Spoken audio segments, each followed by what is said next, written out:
Okay, so Shawn, hello, nice to meet you. Nice to meet you too. I usually begin these by asking basically to describe your current understanding of cognitive functions in the sense of how much experience do you have looking into them, how much do you know about them, and if you have a specific type you think you might be, but don't tell me what it is. Yeah, so I kind of got into it in high school. Some of my friends told me about it and kind of took the test and stuff like that. And it was a very like basic understanding, and I kind of like didn't really think too much of it until I got into like later college, kind of closer to when I was graduating, and I was kind of looking into it a lot more, and I really started to dive deep into like the functions and everything. And more recently, actually watching your videos into like socionics and stuff like that, but a very, very, very basic understanding of socionics. Okay.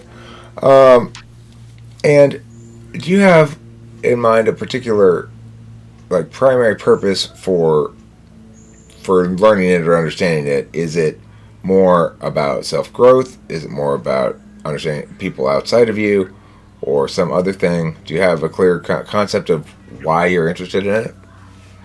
I would definitely say it's like a very self growth thing. I mean, it started off as like, whoa, this is like a little way too accurate, and then like kind of seeing the trajectory about it and seeing which ways that I'm weak and kind of understanding myself in that way, so I can, live better essentially. Okay, so do you typically check yourself for weakness in your communications and correct those when you encounter them? Is that the kind of weakness you're talking about, or some other kind of weakness? Just, parts of me that are uh, deficient essentially, right? That are hindering my life, right?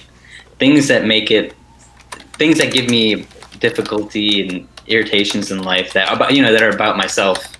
Uh, Okay, yeah. so how many of those things that you think are hindering you in life uh, reflect reflect your own frustration at your own inability to accomplish things, and how many of them represent your frustration at externals that make demands upon you? Um, I think I think to a significant degree it is there are like external things when I think about like the ways I'm weak. Yeah, definitely like how I guess how others want me to be in some sense, right? Like, and kind of seeing those ways that I kind of have to like make up for. Um, yeah. Okay, so when other individuals are demanding of you, is it, come on, you come to this thing with us, come on, and you're like, no? Or is it more like, be nice and pay attention to that and don't just say what's on your mind? Or is it, be flexible, you're too stuck in what you want to do and not cooperating enough? Which of those three, or something else? This is the second one for sure. What was the second one again? um, uh, uh, what was it? It was uh, Becky, do you remember what the second one was by any chance? No, but he should just describe whatever he experienced when you said it.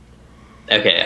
It was like the being nice and not saying what's on your mind, something like that. Okay, alright. So people tell you that you're a little bit too brusque in your communications with others, perhaps? Yeah, definitely a little antagonistic at times. Okay. Um, so are you somebody who finds that you are too often asked to go out into the world, or are you somebody who finds that too often you are stuck someplace, either at home or someplace else, um, and would like to return home? I'm stuck someplace outside of my house. All right, so I guess the two choices are: you're stuck at your house and nothing to do, that bothers you, or you're stuck someplace outside of an activity and want to get home, but you didn't drive. Okay. And what am I comparing? Is it which one is worse, or which one Yeah, I've experienced more which often? one's worse? Well, there's always something to do here. I keep myself busy here. But I can't think of too many times where I went out to do something and I was like, man, I really wish I was home. There aren't too many instances of that. Okay. Let's see. Let me ask you SI test questions, couple SI test questions. So, do you remember around Christmas time? It's past Christmas. Yes. Yeah. What did you do? Did you go hot air balloon riding? No, we do the standard tradition of like it's always at my parents' house. We have like all my cousins and aunts and uncles over there. Can you picture yourself there from this past Christmas? Yeah, I'm kind of like blurring it with like all the memories I had. Yeah, definitely though. I definitely. Okay.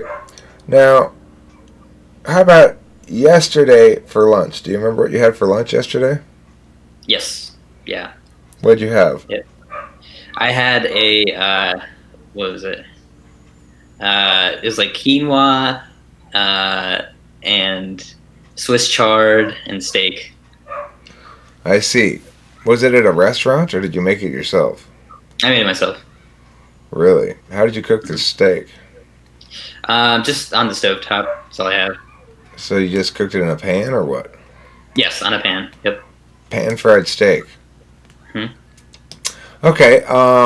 Can you tell me about a time you've been to a restaurant where something insignificant but memorable happened, such as, for example, somebody dropping a fork on the floor, some little detail like that from a restaurant trip anytime within the last whenever, as recently as you want? Let's see. Something insignificant. I can't place anything like that.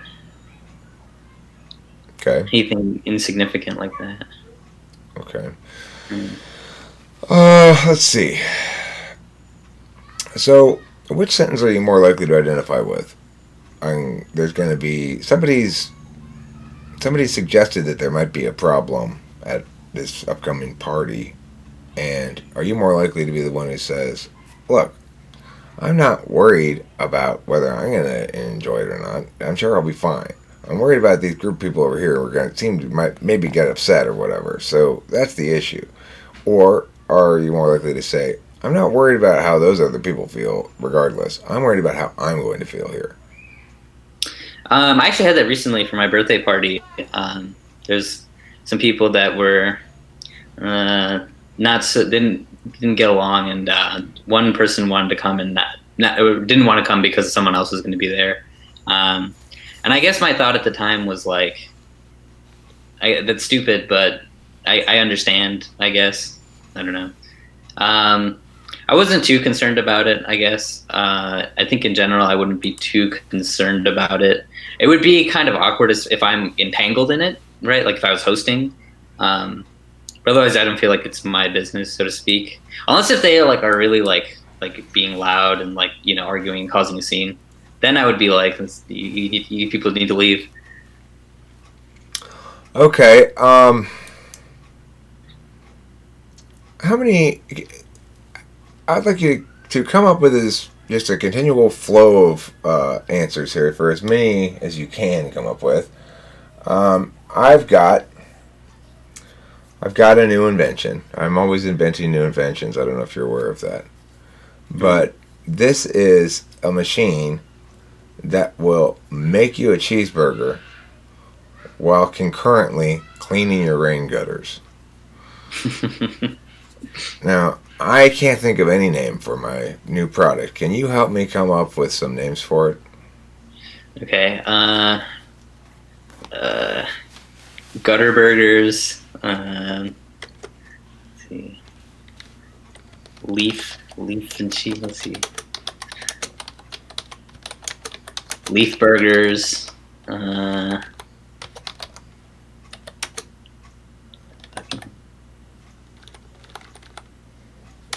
Burger.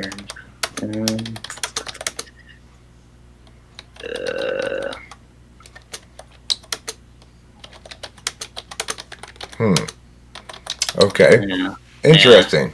Interesting. So now what I'm going to do is give you this test that I just started.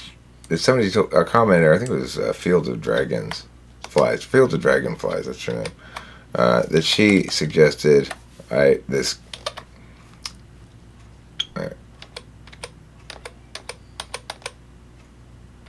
Okay. So, but it's going to take me 1 second to sort of put it together here. Just give me 1 second. Mm-hmm.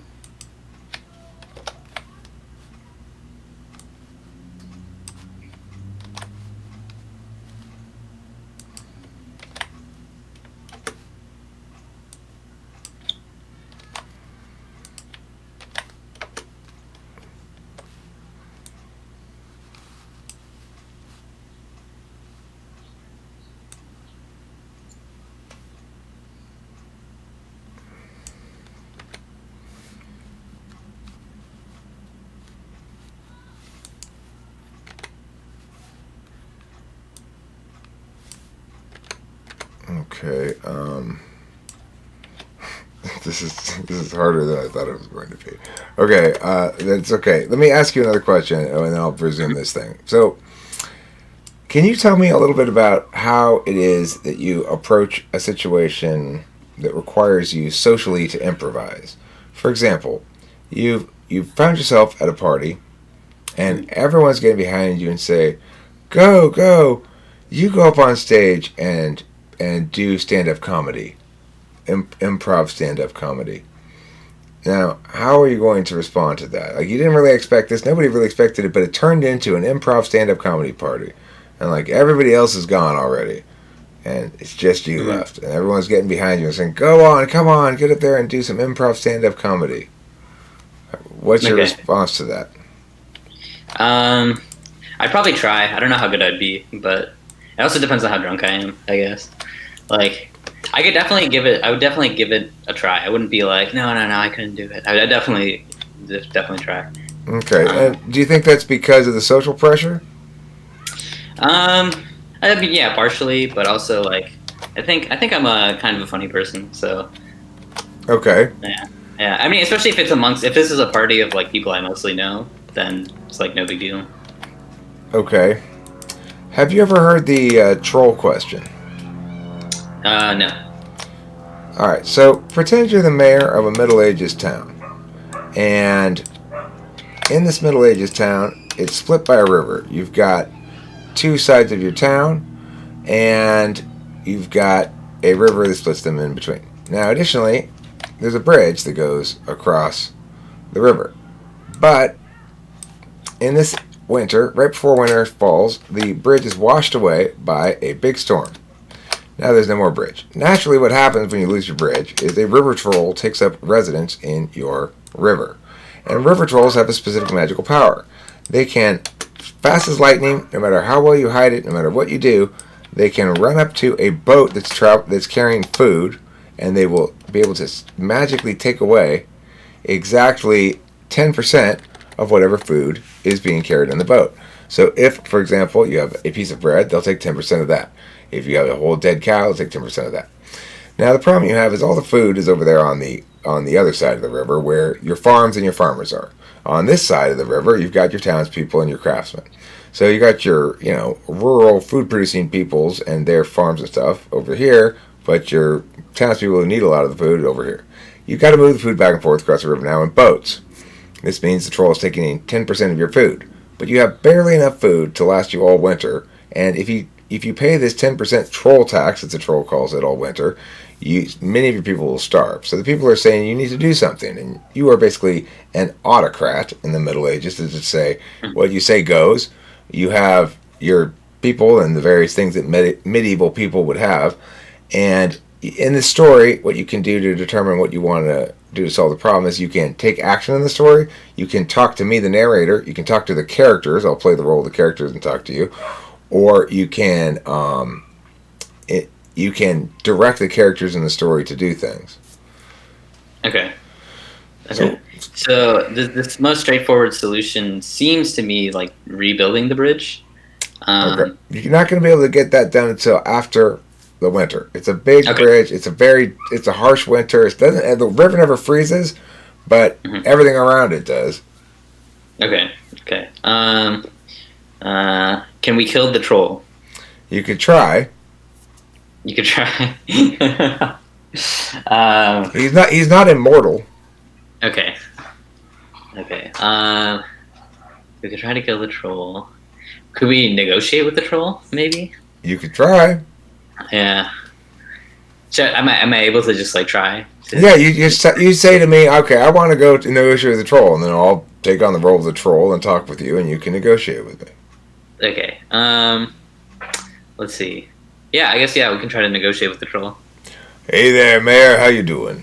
It's me, the troll. What can I do for you? You appreciate the services I provide, I take it, and you're thanking me for the services I provide in exchange for the troll tax. That's right.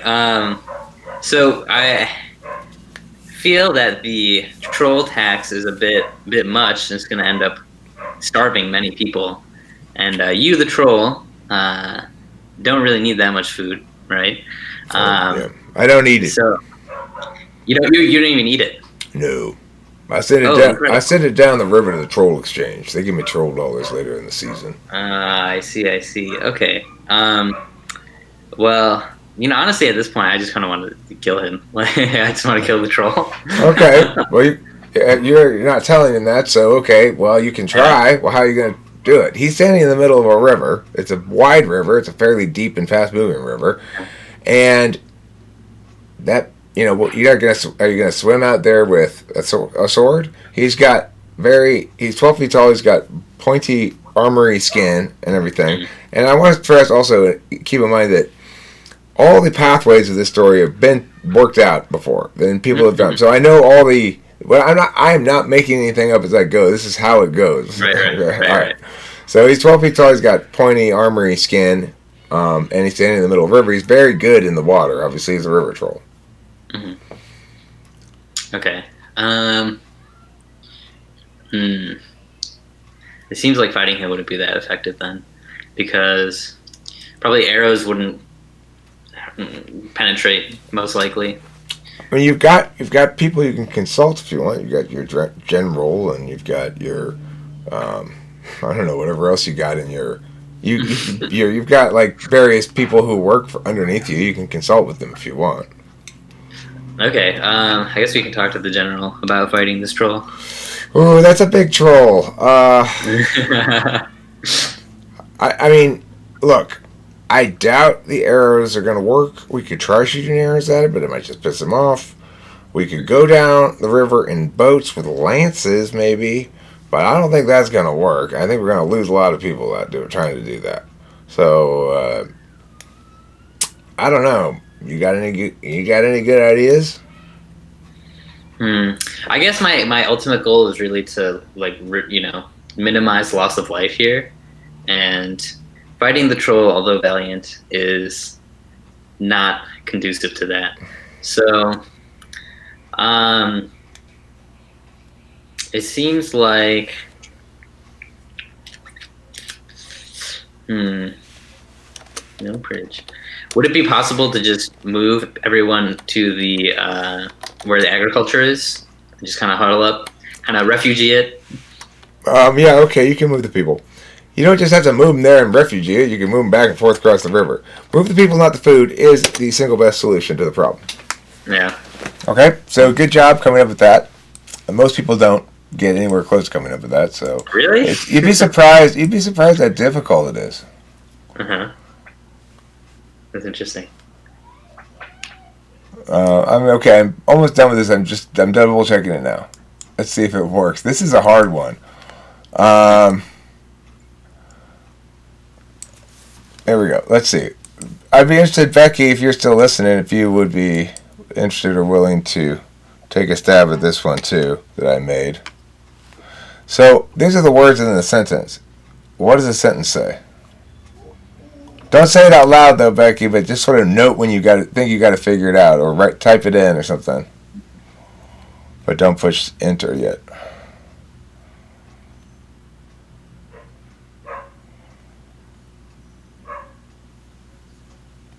Oh, I left out one word.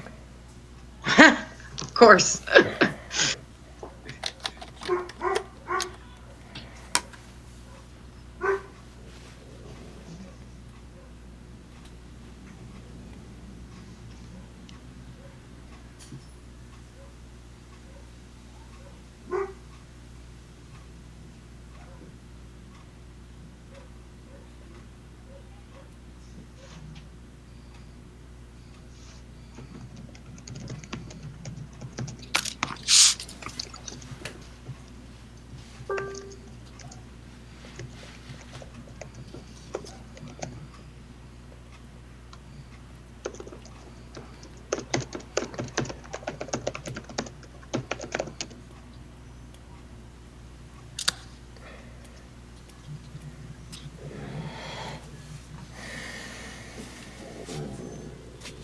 I need to use all the water or all the All, words. all the words exactly once, including stand, which I forgot to Okay. include there. Becky, you think you got it? I just missed one thing. I have to clean it, but I did mostly.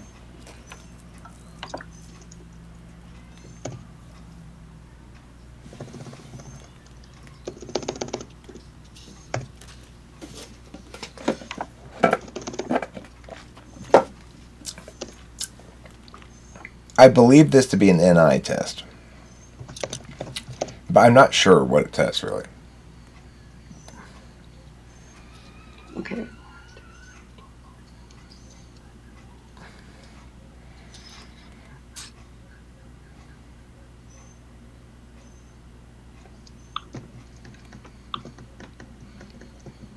I mean, it could be an NE test. I'm not sure. It could be an NETI test, or I don't know.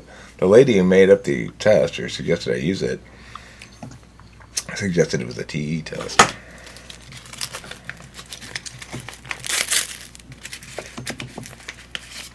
Is it supposed? I got it.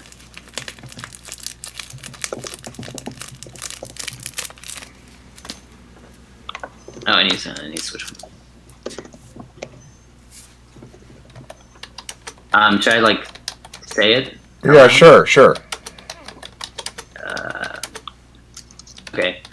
So, if we stand any chance at our survival, we'll have to ration our food and water. Close enough. I mean, it says If we'll stand, was that what it is? no. If we are to stand, Oh, okay. I missed it. R. if we are to stand any chance of survival, will need to ration our food and water. Or water and food, either one would be correct, I guess. Yeah. We are to stand. We are two. So I missed R and two. I missed two words. Oops. Yeah. Yeah. Close. Yeah, close. All right. So, one thing we could do with a sentence like that, or with this kind of a thing, is just to test. First of all, what's the gist of the sentence? Give me the gist of the sentence. Forget about getting it exactly in the right order. Because that one, it's you might well enough get the gist of the sentence that if we're going to survive, we have to ration food and water, and not quite get all the words in exactly the right spot. Right. And that would probably be indicative of, I would guess, introverted intuition. Okay, so let me ask you some TI questions. There doesn't even have Rich. How about, let me ask you this. If Becky wants to be polite, she'll mute her mic because I'm getting background noise. However, if she wants to be impolite, she will turn up her mic even louder to annoy. Now, given the former, her mic will remain unilluminated. But given the latter, her mic will illuminate. If we define illumination as most close to pink, what can we conclude? It's most close to pink. Yeah.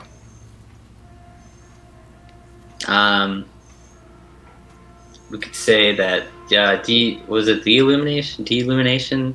Illumination. The illumination of the mic. Yeah, the opposite. The opposite. What is it? What is that word again? Deillumination. I guess. Oh, I would say white. I would say white is what I would say. Okay, so what can you conclude? From I think I have short-term memory problems. I know. I often forget partway through my little questions too. Well, so okay, you said illumination is pink. If what I said is this: if Becky wants to be polite, she will mute her mic. But if she wants to be impolite, she will not. She will turn it up louder. And given that, and if she chooses the former, then she will attain mic illumination. And if she chooses the latter, she will not. And mic illumination refers to closeness to pinkness. Mm-hmm. So in other words, that which is more illuminated is more pink, and that which is not illuminated is less pink. Less pink. Okay. So what can we conclude? Like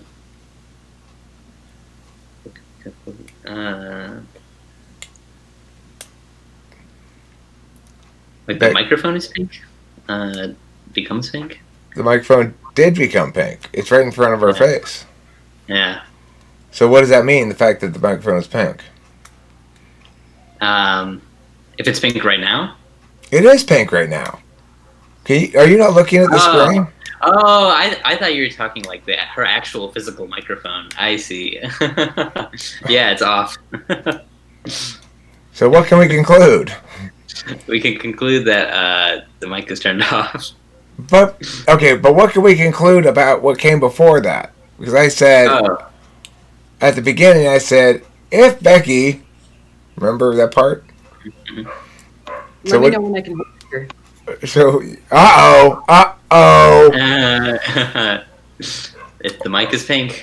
Okay, she's still polite, I guess. So that's what we can conclude, is that she's polite. Right. That was an odd question for me to ask. I don't, Yeah. Yeah, right. Correct. Okay, so... Right. What is this thing? That's a little keyboard, a little synthesizer. Yeah. Do you like this thing? I like synthesizers for sure. Do you play music? I do. Yes. What makes a synthesizer worth liking versus one that's not worth liking? Ooh, how good or bad it sounds. If it's got good features. Okay, so what features do you look for in a keyboard? I think the big things are having a nice filter. Effects are good too to have, but I don't think they're necessary if the core oscillators and filters and stuff are really good. I would tend to say polyphony is a big thing depending on what you're looking for. But me personally, I only have one synthesizer, one physical synthesizer, and it's a mono one. Doesn't even have a keyboard. But having a keyboard is nice, if it's polyphonic. I know the keyboard I would love to have is Dave Smith's Instruments Prophet 08, which is huge, big, almost 60 key keyboard. Has so many so many oscillators and tons of voices and everything. Okay. How many reasons can you come up with to try to row yourself all the way to Hawaii? How many reasons to do it? Yeah, in a large rowboat. A large rowboat. Hawaii is beautiful. I have a friend that's there. The food there is really good. You can go surfing, which I've never tried before, but it seems like fun. I can go pig hunting. That's 5, I think, right? Is it 4? That's 4. Okay. And then finally, Hawaiian girls are cute. Okay. Can you give me 5 different ways that I might decorate my walls? You could put posters, you could put paintings, you could just start tearing at it, kind of a destructive decoration, so to speak. You can hang up guitars or other instruments. You can paint it different colors. You can. Is that 4? Yeah, that's fine. Okay, you're definitely not any polar. I thought, you're not any polar. Also, the way you dealt with the troll question suggests you're not any polar as well. Mm-hmm. You tried different angles of attack. Okay. Do you have opinions about politics? Either specific opinions, I strongly in favor of this sort of thing, or an opinion like politics are dumb, or I'm ambivalent about it. What words do you say about politics? I definitely lean a certain way pretty consistently. But I feel like over the years, I'm always kind of questioning what I exactly support and don't support. So even though as a general lean towards one direction, I would definitely say I've kind of been all over the place, especially all over my life. Okay. What do you think is, if you were going to advise some third party, not as to what politics to believe in, but what means to use to test the political ideas that you choose to believe in, what means would that be? So are these like ideals or policies? I'm saying somebody's coming to you and and they're asking you, listen, I don't know anything about politics. I'm trying to decide, should I be a Democrat or a Republican? How should I decide that? I need guidance. I mean, ultimately comes down to, I think fundamentally the difference between, I mean, if we're talking about U.S. politics and stuff like that, it comes down to what you align with on a moral and like values level, right?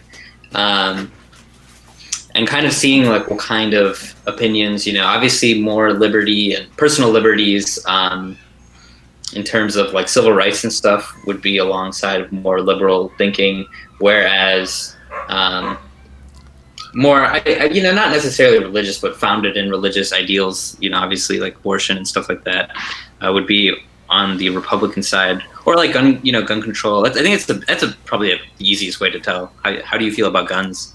It's a good way to separate which one you should probably go towards. That is a good question to ask about that. Okay. So, did you debate or anything in high school? I didn't do debate club or anything. I did sports all throughout high school. Okay.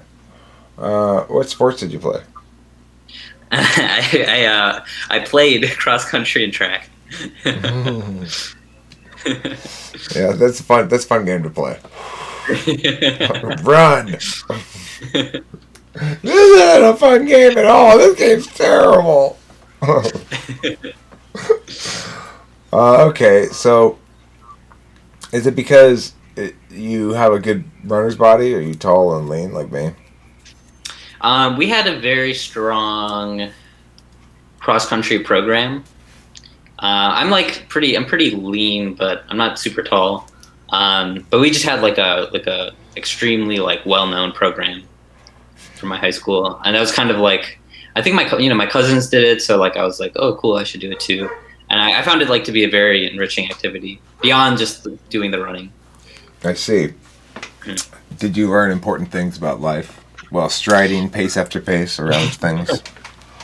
Well, our coach would have during the meetings, we would have a meeting at the beginning of practice, and he kind of talked for a good 30 minutes about a thought of the day and training program and everything, all the events that were going to be coming up. So the thought of the day was usually about building character and being a good person and so forth. I see. Who is your grandmother's husband's only child's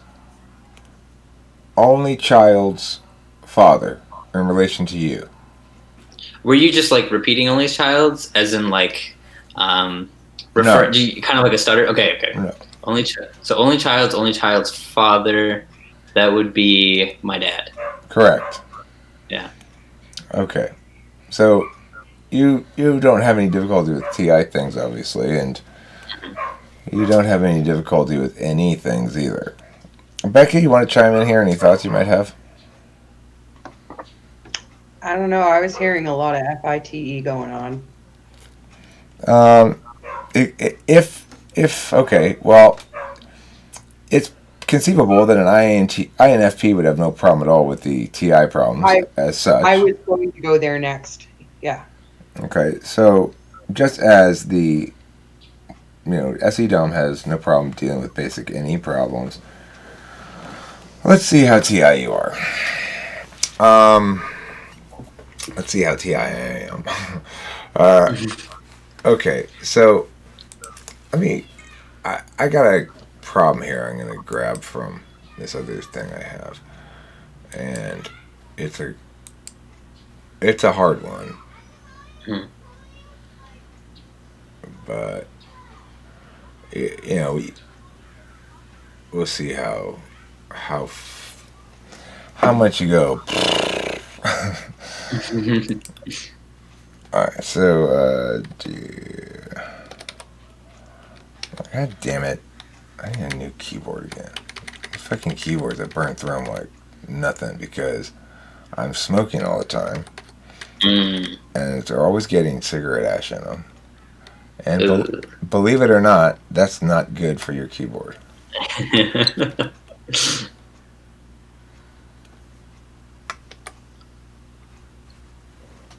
Six inside. Yeah. I know how else. Actually, I know a better way to access this. It's faster. So,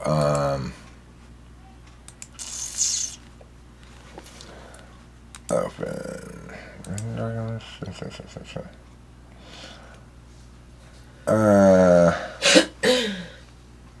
Let's. Difficult life. Okay, so here are the DRPs. Okay, let me give you some missing generalizations and see how you do with those first while I'm looking for this other thing. All right, so missing generalization. I'm going to give you in any syllogism, like all dogs bark. Bob is a dog. Bob barks. There's one sentence that's the generalization. That's the all dogs bark part. It's the part that has either all, no, some, or only in it. Okay, so here's some missing generalizations. You're going to say what all, no, some, or only, all, forget some, all, no, or only sentence makes this argument valid. I'll give you an example, okay? Joe must be awesome at Frisbee. He has long arms. So the answer would be all people with long arms are awesome at Frisbee. Okay? Here's the next one. Callie likes maple syrup. She must love Canada. All people who love Canada like maple syrup. Correct. That boy doesn't have a hat. He must have a full head of hair. All people who have a full head of hair don't wear hats. Okay, can you convert it to a no statement? To no statement. So, no people with full heads of hair wear hats. Let me share this screen with you so you can see the thing, so you don't have to remember what I'm saying all the time. Okay. This, share. Ciao. Okay. Here it is. Alright, so do number 13. That animal makes cheese for a living. It must be a human being. All human beings make cheese for a living. Incorrect. Becky? Wait, that animal makes cheese. It must be... What? Becky, can you do it? Only human beings make cheese for a living. Correct. Uh, Number 16. Those aren't French fries. They taste terrible. French fries taste good. Therefore, they must be Frenchmen. No things that taste terrible are French fries. No things that taste terrible are French fries. Okay, so missing generalizations are difficult, and a lot of people have problems with them. Let's see about what else we got here on this worksheet. Can you do this one, number 4? Okay, Amy has won 3 fewer tennis matches than Brittany. Sally won second most matches. Ben has 10. Wait. Sally has won second most matches. Ben has won 2. Sally. Personally, I need a piece of paper to work this one out. I can't do it in my head. So, Okay. if you need a piece of paper, that's not unusual. I How many can't. is each one? 3. There's no Brittany. Where's Brittany? Is it referring to Ben, maybe? It doesn't. You don't need that information. If the information's not there, then you don't need it. Okay. Alright. Okay, so we got...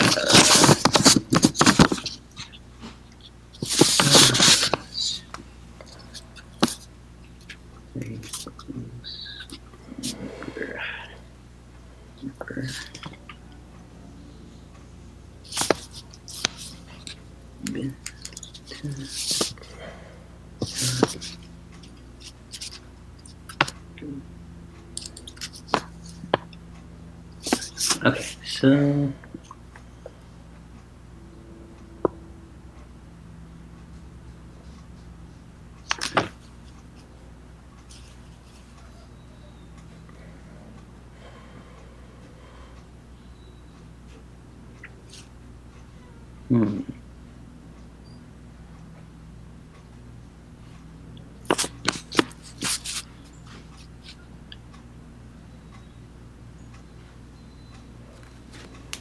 This is 3 people or 4 people? 4 people. 4. Okay, 4 people. 4 people. 4 people.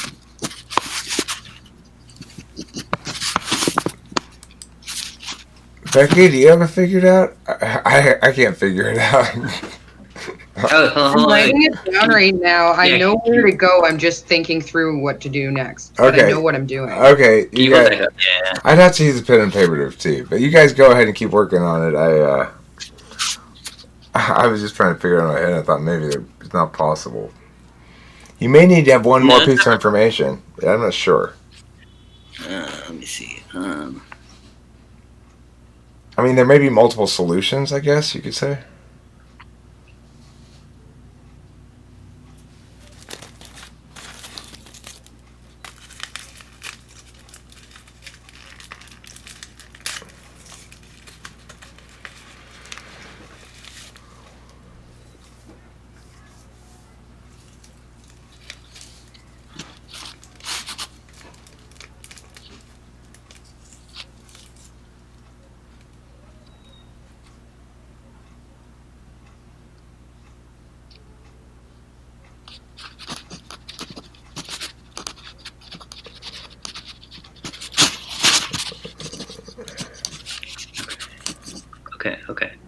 Okay.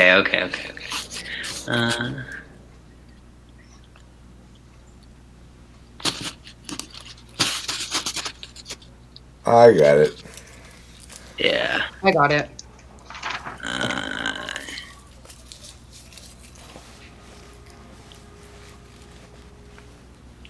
Yep, got it. All right. So, what do you guys got?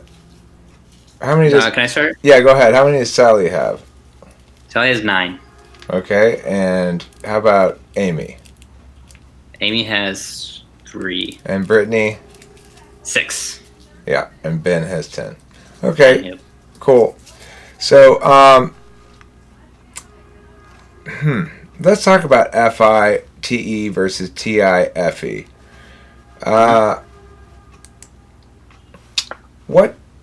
What's important to you? What's important to me? Yeah, Like in my life? sure. I mean, just however you want to answer the question.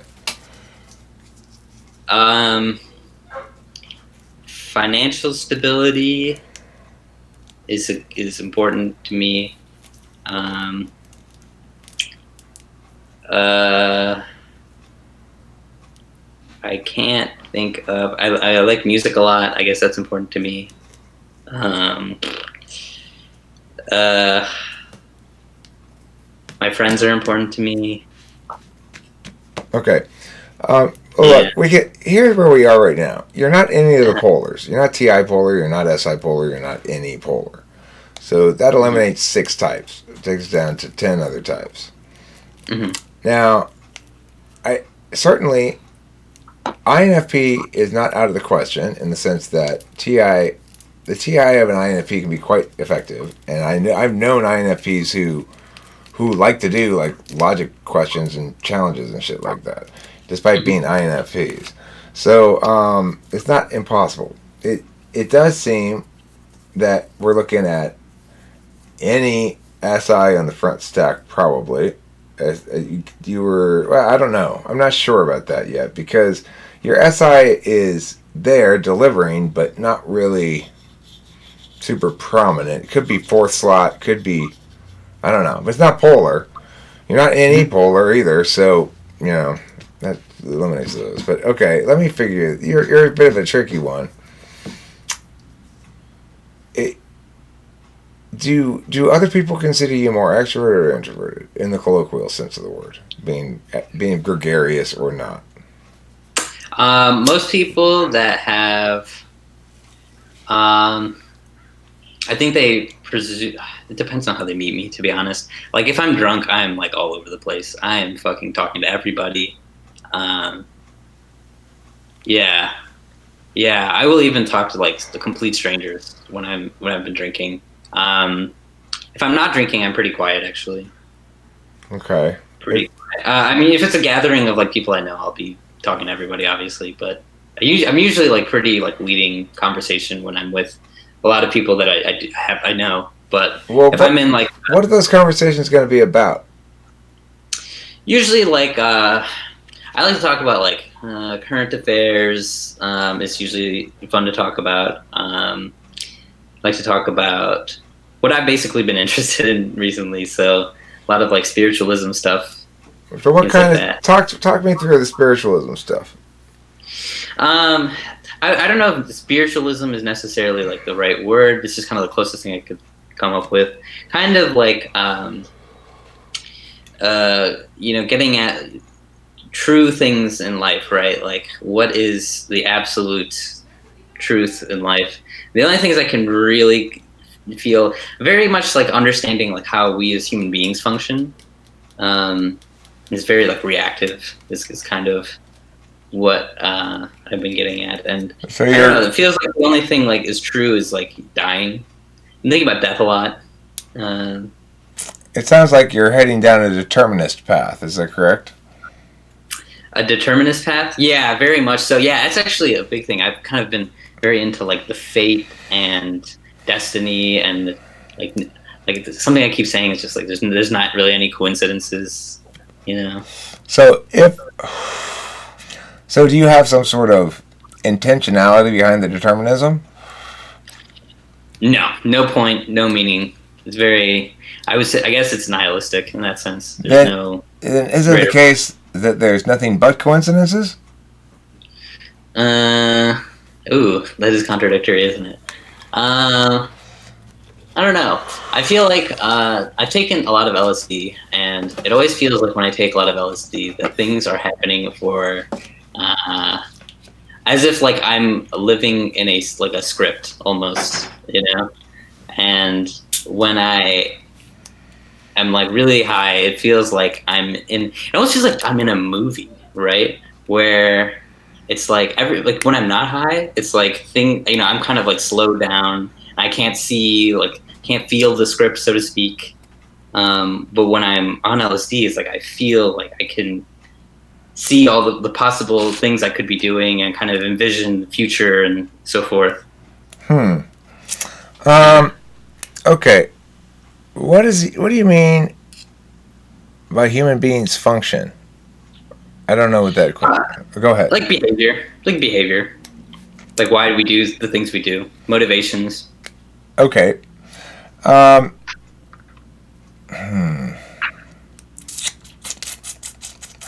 right. So let's talk about conflicting values, which you prefer. Mm-hmm. Let's talk about for a job, which do you prefer? Do you prefer a job that provides you creative opportunities, or a job that provides you management responsibilities over others? I don't want to manage people. So what is it that you don't like about management? There's so much like a record keeping involved with management. It's really fucking annoying. Like even like me, like I have a full-time job, and just like even having to put in down my hours every week is kind of annoying. I see. Okay, so you're not a huge fan of protocols, or what? Yeah, I actually got in trouble when I was working on a certain project because of that. Because I wasn't following protocol to the T. It's very intensive protocol too. Like there's like so many things you have to update when you're doing anything. So Okay. it's really irritating. I got kicked off the project actually because of it. I see. Mm-hmm. Did you try to argue with them at all about it, or did you just go like whatever? In the moment, I was a little worried. I was kind of relieved because I felt like the people I was working with really sucked ass, and I was relieved, but I was also a little worried that like that might be reflected really poorly on me and kind of like put me on like kind of like a probationary like type of status in my company, and not like there's an official one, but just kind of like I might maybe on the path to being fired, and that was kind of a worry of mine. But it turned out fine. I actually ended up getting a lot of time off essentially, like just because I wasn't assigned to a project. It was around the holiday season I got kicked off, so I got to enjoy the holidays barely working. And yeah, and now the project I'm on now is much more lax about record keeping, and it's good. There's no one like hyper managing me either. I felt like that was happening too. Okay.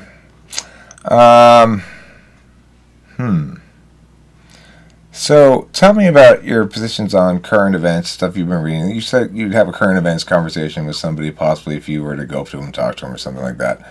Mm-hmm. Pretend I'm an acquaintance, and I'm sitting someplace, and I'm like, "Oh, hey, Shawn, I'd love to sit down and chat with you. I'm feeling kind of the need to talk to just to have a conversation about something. I haven't had one in 4 hours." Mm. Got any topics? Got any topics? Got any fun topics about current events? It depends on like how well I know somebody. If you want to, do you want to specifically talk about current events? Yeah, I do. I want to hear you talk to me about current events, and I'll talk back and forth with you and see how you've shaped your perspectives. Okay. So I guess a big topic recently has been the abortion laws that have been passed. Was in Alabama. Mm-hmm. So that's a big one. So what are your thoughts about that? How do you feel about that? Well, I think it's a correct law in some sense, but it's too ideologically constrained. It's like it's true that abortion isn't necessarily morally justifiable, but that doesn't mean we should treat it like exactly murder. What's your position on it? Yeah, I've kind of bounced all over the place about how I feel about abortion. Like when I was younger, it was like, of course, that should be allowed. I think I've always held the position of like it should be allowed. I personally like, not that it ends up being my choice anyways, but if I did impregnate a woman and she wanted my input, I would lean on keeping. I guess I grew up Catholic, and I guess that's part of it. But I just in general, I don't know. It doesn't feel right to. Do you think to that go through the father ought to have the right to stop an abortion? No, I don't think so. But it's his kid too. Yeah, the unfortunate part of that is that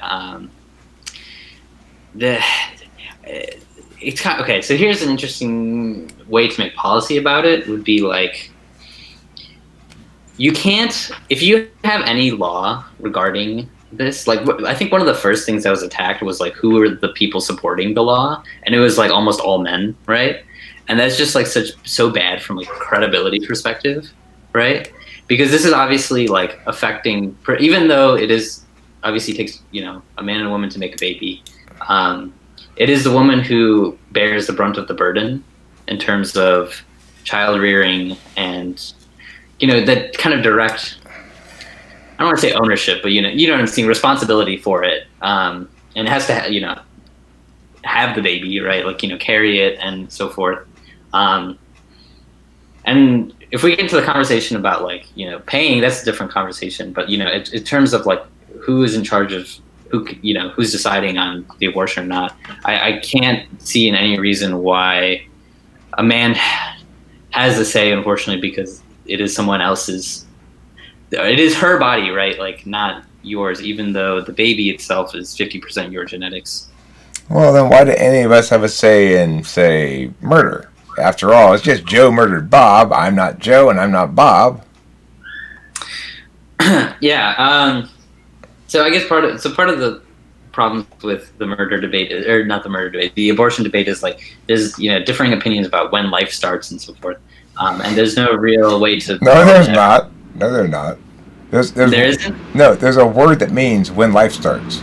It's called conception. and there's no disputing that after conception, that is a stage of development of a species called Homo sapiens sapiens. It is a distinct organism, and it is a stage of development of Homo sapiens sapiens. But regardless of that, what I want to get at from you is, if you say, okay, yeah, that's the murder question. I don't know if it should be called murder or not. But what I'm saying is, if we're going to justify it, then we ought to have a justification that holds water, right? Like that goes all the way down. Or goes all the way up. So if you're okay with abortion, then how is it different than once the baby's born? Are you talking about like infanticide? Well, I'm asking normally we wouldn't morally justify infanticide, right? Mm-hmm. So what's the distinction? The only distinction really is if we consider the baby born or not, right? Mm-hmm. And if it is unborn, regardless of how far in development it is, a lot of people don't feel. I honestly, I feel the same way. I think it's a life worth saving. But there are practical considerations. This is like so hard for me because there's just so many takes, that I agree with, and like there's so many corner cases. It's so frustrating. There's so many what cases? Corner cases. So what's an example of a corner case? Incest and rape are usually the common ones. There's some less, severe ones. There's less heinous ones, such as like if it's like a teen mom or someone who really cannot afford to have a baby, or someone who, is in a very dangerous situation personally. Things like that. So there's actually an argument in favor of this is getting like really morally gray. Where it is a good means of keeping population in check. It's not really a very good means of doing that, but okay.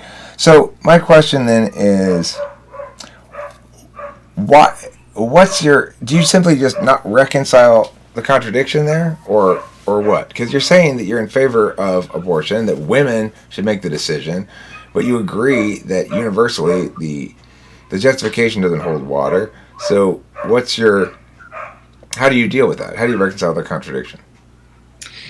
I don't. I stay perpetually like holding contradictory viewpoints about it. So if you were the decision maker and were pressed by your constituency to justify your decision, how would you justify it? If I was the policymaker? If you were the decision maker, if you were the president signing the bill or something, how would you justify the decision to the constituency? Ooh, that's tough. I remember the polling in Alabama had like like a very slight majority, like a 51%, like was in favor of the law. So in that case, I mean, from a democratic perspective, it makes sense to pass it. I think ultimately, I would have to say as having the option available is what I can only. There's no moral reason. It's just like having the option instead of not allowing the option. And it doesn't feel good to say it, but I think it has to be available as an option. Is it because without it being available as an option, the alt is worse? I don't know if it's worse. I think I guess part of it is also like the moral consensus, right? And although it's not, I don't know if it's majority. It may be majority, and I'm predominantly thinking of I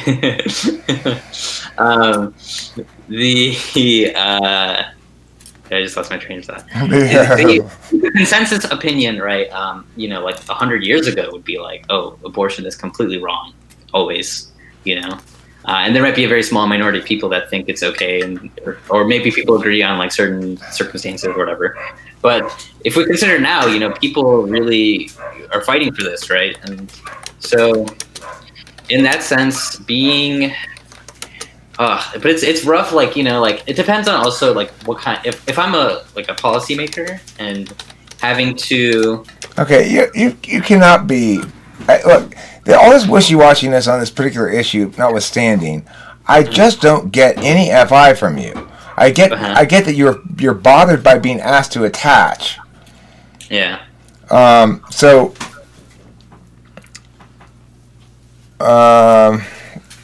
Becky, don't be getting all util on me just because you want to abort things. That doesn't. You can't. You're not going to win this argument. I've already thought through all the chains. It loses. Pro-choice loses the argument chains. Period. Are you guys debating on this? We're not debating. We're just talking about abortion. We're just talking about abortion a little bit. So okay, but like this guy, Shawn, and probably less so like Becky. Becky probably cares more than either Shawn or I. I don't care about it at all. I care about it being choosing the rational position. Yeah, and I guess for me, like choosing the rational position comes down to what is personally makes most sense at the time for you, and. But there's another party involved that you're not considering. It doesn't make the most sense for baby. For baby, right? Yeah. and fuck no, would it be okay for a woman I impregnated to abort my child without my consent? It's mine too. That's insane. After all, I did half the work. I own half the. To the extent that if the baby's owned at all, and thus subject to being, evacuated from the woman's body, then I own half of it. Well, so genetically speaking, yes, but from if we're talking about work as in like energy, like she's, you kind of just were there in the beginning, right? And then she's kind of has to cook the rest of it. I did all the work I did all the important work in the making of it. She was there ready to be impregnated the whole time, but it was me and my sperm that made it happen.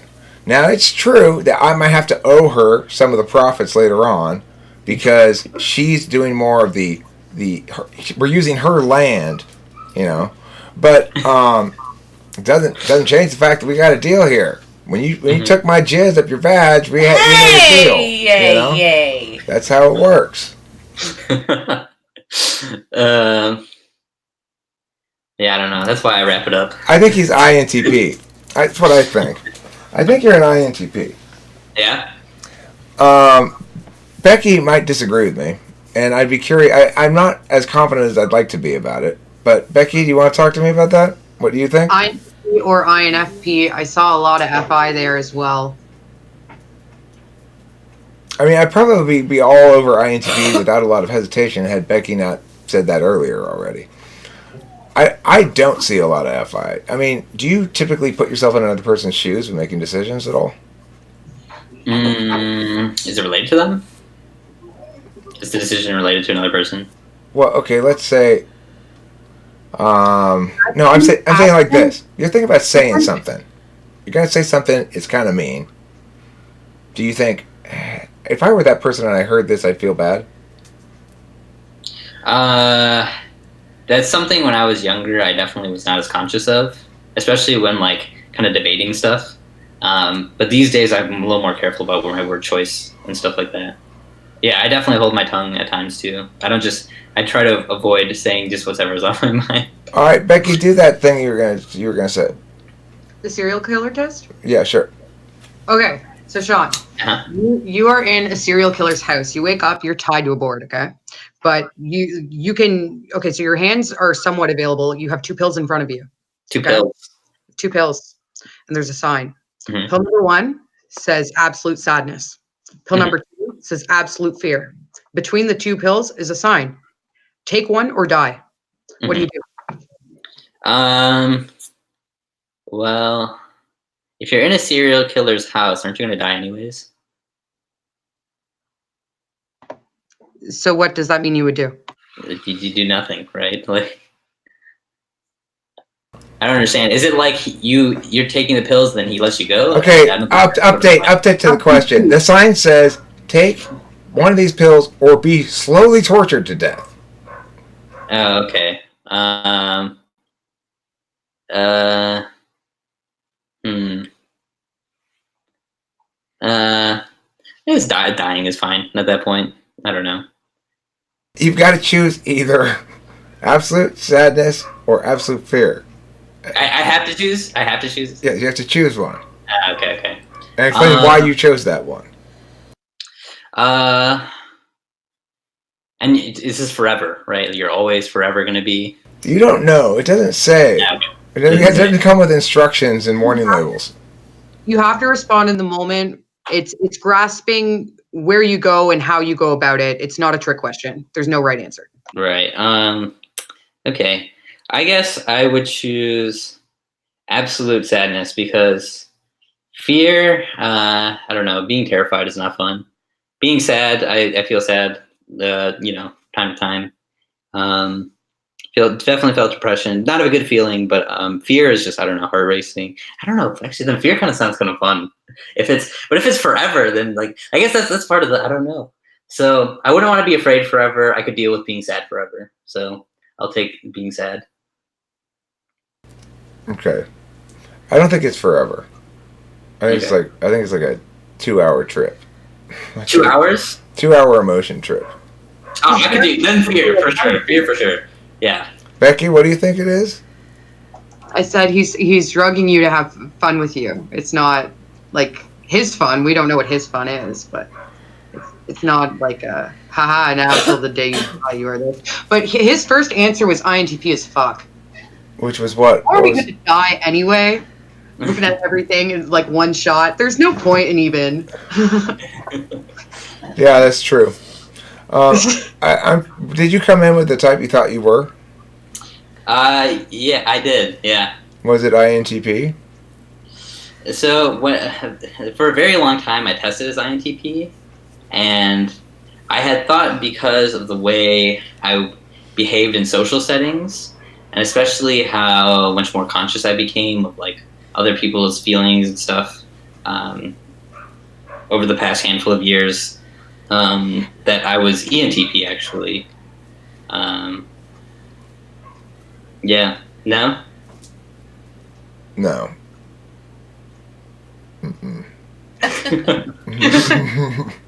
Take it from 2 ENTPs. You're an INTP. Okay. You're in good company though. Yeah, I mean, hey, quatermates, you guys are. You should meet Anthony. Yeah, you're absolutely the same sort of ideational strengths and stuff and everything. It's just being introverts means you don't constantly have diarrhea of the mouth. Are you aware of your Enneagram? No. That will give you more answers, and you might become more satisfied through that in conjunction with this. This is so interesting because I tested so long for INTP and I didn't feel like it was completely accurate. I have a friend that's also INTP, like very for sure INTP, and I don't know. Well, look, I got an INTP friend who majored in philosophy at Berkeley and who's now a musician and who's very much evolved beyond, without any cognitive functions either, beyond being trapped in his TI frame or being trapped in his SI frame. And he's, I typed an INTP the other night who everybody was saying was an ENTJ because he fit the type description of an ENTJ. He was a high achiever and, carried himself with a certain amount of swagger. Didn't matter. The cognitive functions don't lie. The displays do. And what I'm seeing here is second slot, not first slot, NE. Additionally, you have too much display of FI to be FI polar. Yeah. And you're very deliberative in general. So you're a deliberative type rather than an action type. Even with the troll question, you didn't jump right into it. You sort of paused and said, well, let's see. Let me deliberate here. I could do this. And then you use your any tool function. I could do this. I could do this. And you solved it. You didn't solve it exactly with NI, right? Because you didn't even realize that was the answer. You just solved it with NE, yeah? When he was answering the policy questions, especially as it related to abortion, he knew what he understood to be logically correct, but he still had to work through what he felt about it. And so he was stuck between a stone and a hard place. He didn't want to commit to either answer. That's SE polar in addition to double deliberation, right? Well, Becky will eventually come to my side on the issue because my side is the most TI sound. Now, that doesn't mean it's the most correct, but ultimately, even no matter how actualized or optimized you get or whatever, because you want it to be the other way, you can't possibly end up committing to that position. Eric, as a man, it's bad FE. Yeah, that's what I'm getting at. It's bad FE. I mean, so is killing babies. No. Yeah, it is. That's why you don't see women post on Facebook, good news, everybody, I got an abortion today. They give you Ativan. I don't even know what that is. Lorazepam. I still don't know what that is. Benzo. Oh, benzos? I don't like benzos. I've never really done them, to be honest. I don't really like depressants I either. like being drunk without the stomach ache or the spins. Okay, so Quest, I would like to ask you to ask me any questions you have or direct me towards any sort of solvency towards any questions that you feel are unresolved or anything like that. I feel like, I don't know, it's weird. I don't know why I thought it was ENTP for that's so, I guess, so what would any Dom have? I don't know anymore. I wonder if you noticed your NE because your TI is implicit. Your NE is serving the TI. I see. As I don't know. TI serving the NE.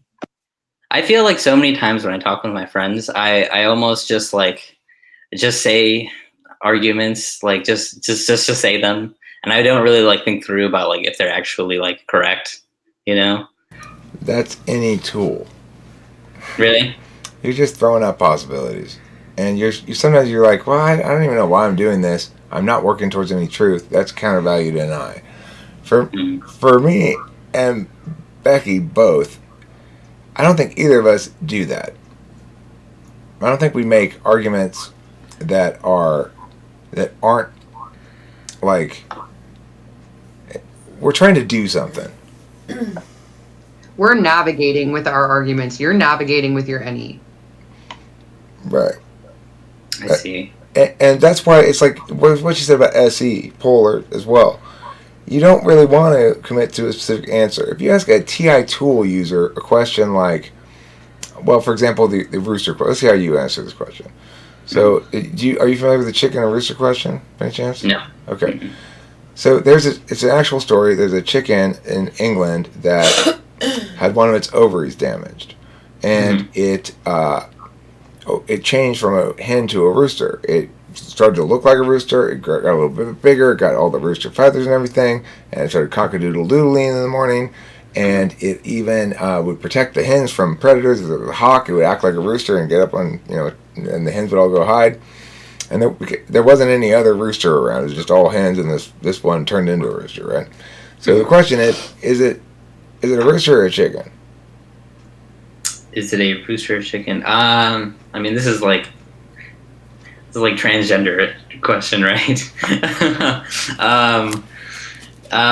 Is it a...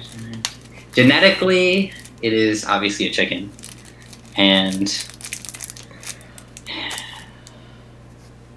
that's all I have to say about it, I guess. Genetically, it's chicken. Okay.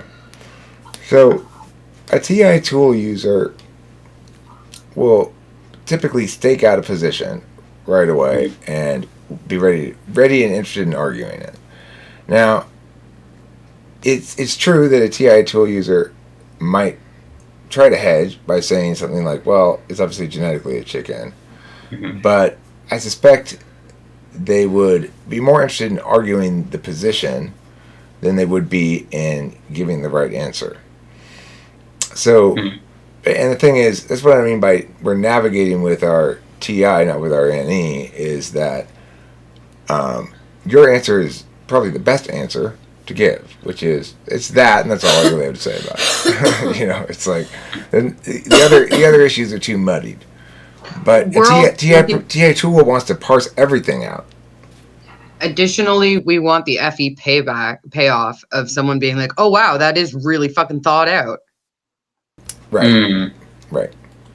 We want to be considered very intelligent, clever, and correct, or at least unable to be established that we're incorrect, which is just as good, almost.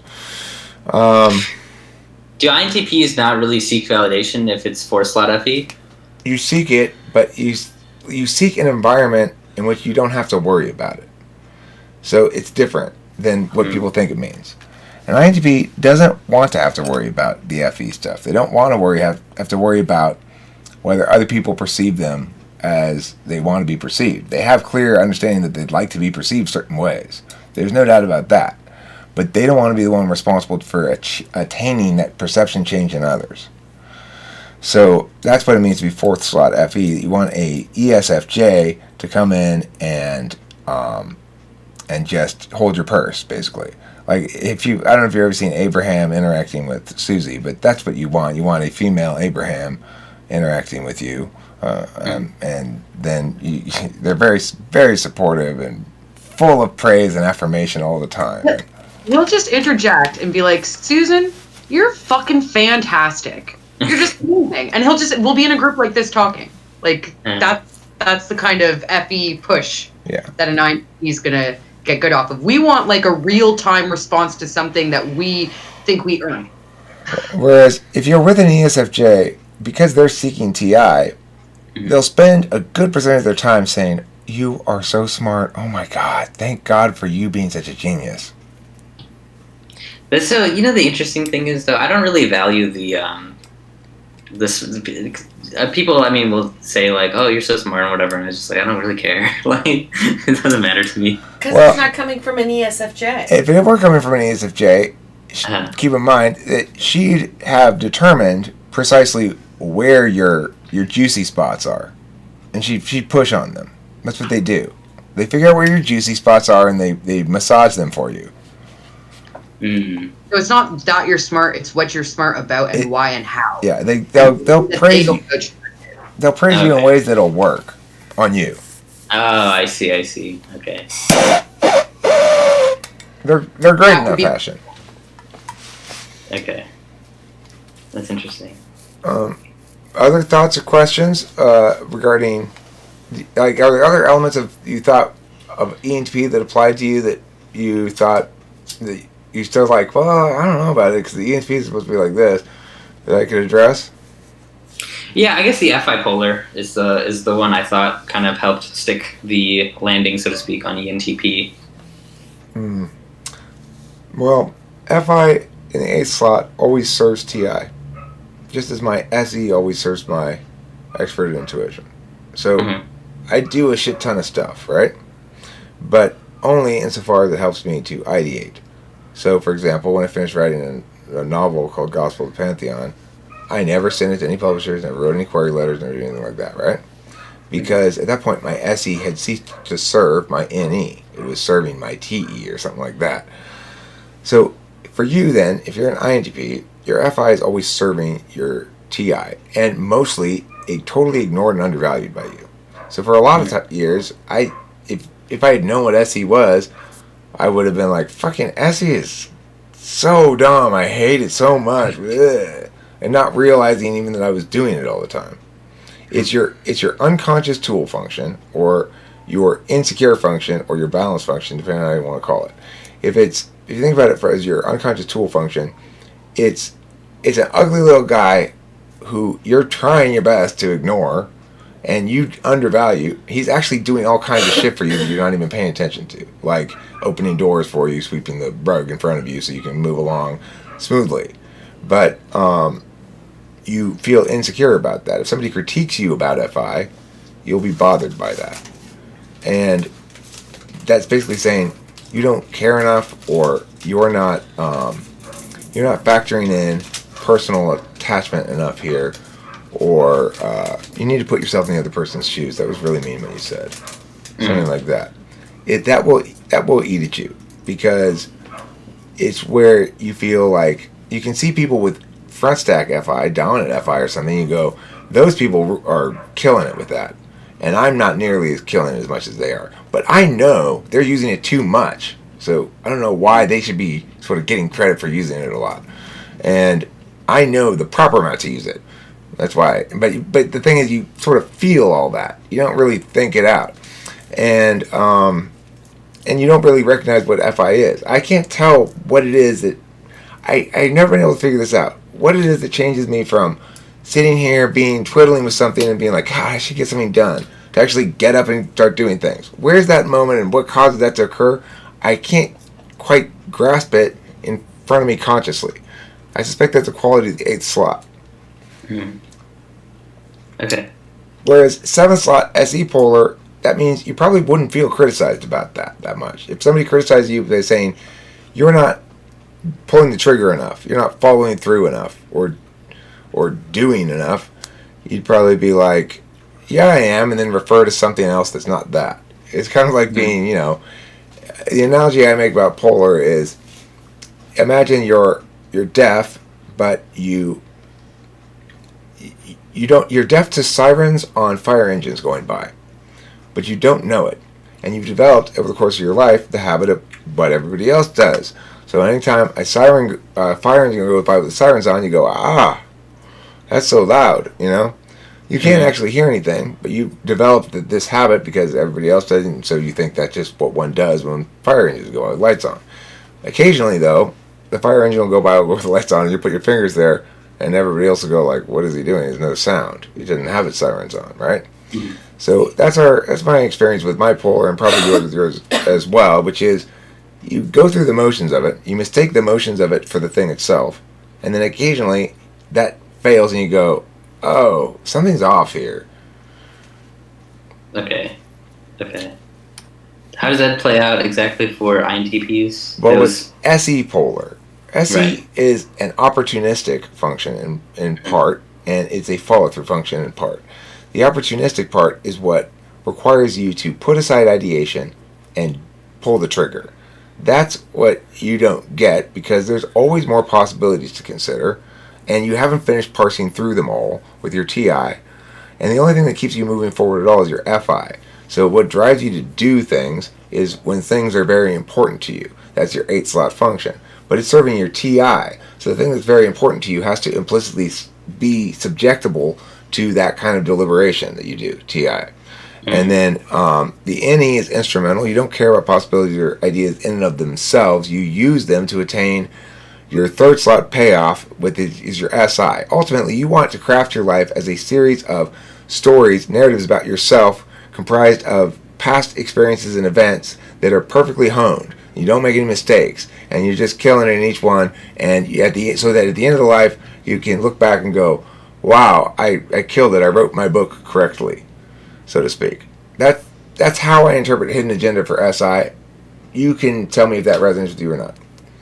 Oh man, holy jeez. Yeah, kind of, sort of. So, I guess I'll kind of go back to being high on LSD. Like, yeah, it is oftentimes the feeling that I had specifically is like that nothing in this life matters, and it's all kind of a game, and I'm able to play it in whatever way I want. And it was kind of like about envisioning where I want to be at when I'm of old age, essentially. Did that Yeah, vision I'm include following that story of like, okay, I want to do this and that and so forth. Yeah. So I'm pretty confident and comfortable with my typing of you as INTP. You're definitely a deliberator. You're definitely not NE polar, which means you can't be an ISTP. And I'd say you're pretty definitely TI, not FI dominant. Now, I know INFPs can be tricky. They can fool the fuck out of you sometimes with their weird abilities that aren't consistent with their stacks for a second. Like they'll flash this bit of whatever out of nowhere. But you're not an INFP. I'm quite confident about that. I don't think I'm either. Yeah, your answers were just there are too many instances where you displayed a fundamental lack of conscious understanding of emotions, which is much more typical for INTP than it is for INFP, obviously. Yeah, I know you did. I know. I'm just covering all the bases there, Becky. I want to make sure I've got a client who feels like I've left no stones unturned and I've done the best I can to type them as an INTP. Okay. And now a little bit from Kimberly. Clean your desk and go take that trash can out. Are you talking to me? Yes. Oh god. That's not that bad. Not that bad. Not that bad. That's an INTP Go mess. take your trash out. Look, INTP mess. INTP mess is more manageable than ENTP mess because ENTP mess we start more shit and so the mess gets all over the place, you know. Yeah, there you. Oh, all you NTPs, my Jesus God. Christ. Are you gonna make me do it too? Let's see. Oh God, all you NTPs. It makes me. I actually just cleaned up in here today. Oh, yikes. I've got pop frog, in and out, ashtray, Good. bong, Kind of gross. other bong, Yeah, 2 it's- bottles of weed, cigarettes. Ugh. What is that? A bag of trash? We can't hear you, Becky. You're muted. You're muted. You're muted like your mom's face. I said that's a bag of trash that I cleaned up 2 days ago and just didn't bring it down yet. But there's more trash, so it's fine. I can keep filling it. Oh, that's me. That's what the sound is. Ooey Somebody's calling gooey me. ENTPs. Hello?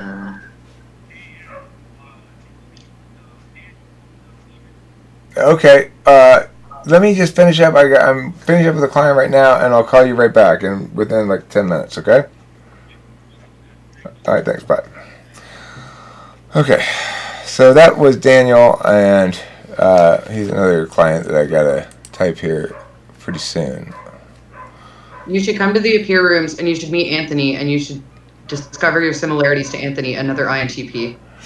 Okay. Another person. Also, not certain if they were an ENTP, actually. Right. So, Another person who's a good example of an INTP that I briefly thought was an INTP is Nathan from Love Lou's channel. He's an INTP too, and he plays a piano too, like you play keyboard or synthesizer or whatever. So okay, I gotta go because I gotta call this guy back. And if you have any follow-up questions or anything, please do email them to me. I do include in this that I will answer any sort of follow-up questions you have, or if you feel doubts or whatever. But I read this thing that says "meow, Eric," and that doesn't resonate with me. Meow, meow. I'll answer those. Okay. So thank you very much, and I'll talk to you guys later. All right. Bye-bye. Bye. Thank you. All right, I gotta call this dude back.